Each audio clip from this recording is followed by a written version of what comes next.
Hi guys. Who wants to Periscope today? Who wants to Periscope at noon today? Hey, hi Lena. I'm so glad that you're joining. Hi everybody. Hi Mona. I was just talking about you with this sweet couple that was in my office this morning. So I hope y'all are doing good. I stopped by for lunch at my house and I was like, whoa, it's noon. I better Periscope with my Periscoping friends today. So I'm sitting here at my kitchen table and I just wanted to continue the conversation about what happens when we're in the pit. Because y'all, when you are in the pit and a crisis has just happened and that bomb went off and there's, you know, somebody said something that you didn't appreciate, or somebody made you mad, or somebody just basically pulled the rug out from under you, and things get to be in a place where you don't know what to do, y'all don't panic. Don't panic.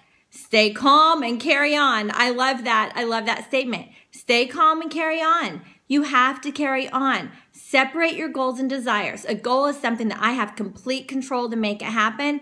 A desire is anything that takes cooperation from somebody else. So if whatever you're going through, really focus on what you can do. Do your part. Do your part to cope. Don't expect things from anyone else. You don't have the power to make them change. You don't have the power. Hi from Germany. You don't have the power to change a situation. So accept the things you can't change. Change the things you can and ask God for the wisdom to know the difference. Hi from Brazil. Hi right here from Dallas, Texas. Thank y'all for joining. Thank you for the hearts. I'm Trina Titus Lozano. I am a counselor and an ordained Christian minister, and I'm coming to you every day, giving you wisdom and talking about what you do when you're in the pit. When a bomb goes off, when some crisis has happened in your life that has put you in a place of despair, put you in a place where you feel hopeless, hold on to hope. Hi from Houston. Hold on to hope. I say that means have only positive expectations. Hold on to hope. Find that lifeline of Jesus Christ and start taking the steps, one step at a time, to get out of that pit.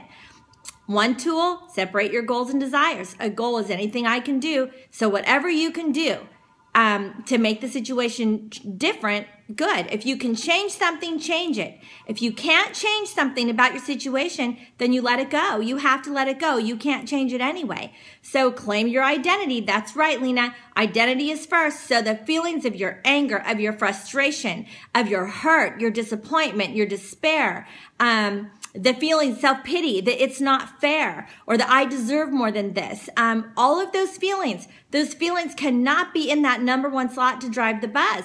Your identity drives the bus. That's what we got to remember. You know what? I'm a Christian. I'm a child of the Most High King. I'm a prince. I'm a princess.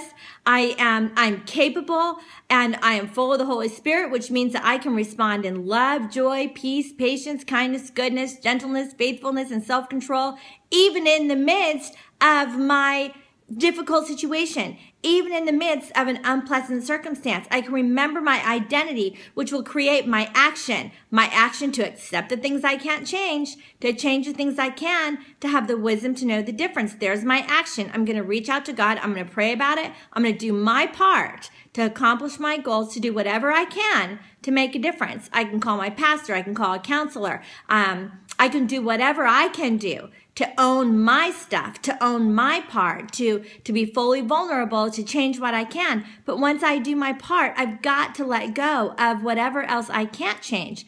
Trading fear for faith. Because when we're in that pit, it's so easy to get all consumed with our fears. I'm terrified of what's going to happen. I'm so afraid of being alone, or I'm so afraid of being bankrupt, or I'm so afraid of being of not having a good relationship, or I'm so afraid of the breakup, or I'm so afraid of being judged or being mistreated. And those fears literally take over. What's your advice for staying calm with misbehaving toddlers? You make a decision. Same thing. You make a decision. I'm going to be calm. And whenever you aren't calm, they for sure won't be calm, because that changes everything. So if your toddlers are misbehaving, you say, you know what? I'm going to be calm. So you do whatever you need to do, depending on how they're misbehaving. You can pick them up and hold them tight and put them and set them in their crib. Come back 5 minutes later and get them up and say, Mommy said no, you don't do that. And then if they keep carrying on. You can set them back in your crib. You walk out. You come back 5 minutes later and say, Mommy said no. Mommy said you need to obey. You know, and if they're still acting out, set them back in the crib, walk out, come back in 5 minutes later and say, Mommy loves you, but you need to obey. But mostly, y'all, stay calm and carry on. I had clients today ask me some more parenting advice, and they said, we can't get our kids to eat. What do we do? You know, y'all stay calm in the midst of that, and that can become a crisis if you can't get your kids to eat. It can become a personal crisis for sure, and it can affect the whole family. If your kids aren't eating, stay calm. Say, you know, kids, let's all eat together. Stay positive, stay hopeful, but don't enter into that fight. Y'all really stop fighting. Don't fight with your kids. Don't fight with your husbands. Don't fight. Don't fight. There's no reason to fight. Even in the midst of when you find yourself in that pit, even in the midst of circumstances that are frustrating, don't fight. Make a decision of your identity as, I'm not going to be a fighter. Nobody has the power to make me mad. I get to choose how I feel. I get to choose how I think, and I don't have to be mad. So don't let your kids make you mad. Don't let your parents make you mad. Don't let your rude neighbors make you mad. Don't let your boss make you mad. They don't have the power. So you can just smile and stay calm and carry on. Just say, I choose to not be mad. I will not be a person that anger controls my life. So it's not right. It's not fair, but oh well, I'm going to be okay. I'm not going to be mad. Y'all take personal responsibility for your emotions. Personal responsibility for your emotions. I'm in charge of my own emotions. I'm not a victim of my feelings. I'm in charge of them. So I choose my happiness. I choose my anger, and I own my anger, but I also own my happiness. I get to choose the way I feel. I'm not a victim of my emotions. I choose my emotions, not based on circumstances. So happiness can often depend on happenings, but joy comes from the Lord, and joy is the fruit of the Spirit, and joy comes from within regardless of circumstances. I can choose to be happy because I've made a decision that my identity is I'm going to be a happy person. So that's y'all's life lesson for today. It's a word of wisdom, even if you're in the midst of a pit or if someone else is trying to put you in the pit. One way or another, you can choose who you are, and you choose your emotions. Don't let your emotions control you. You control them. Okay, y'all? Have a great rest of the day. I'll be back at 9. Bye.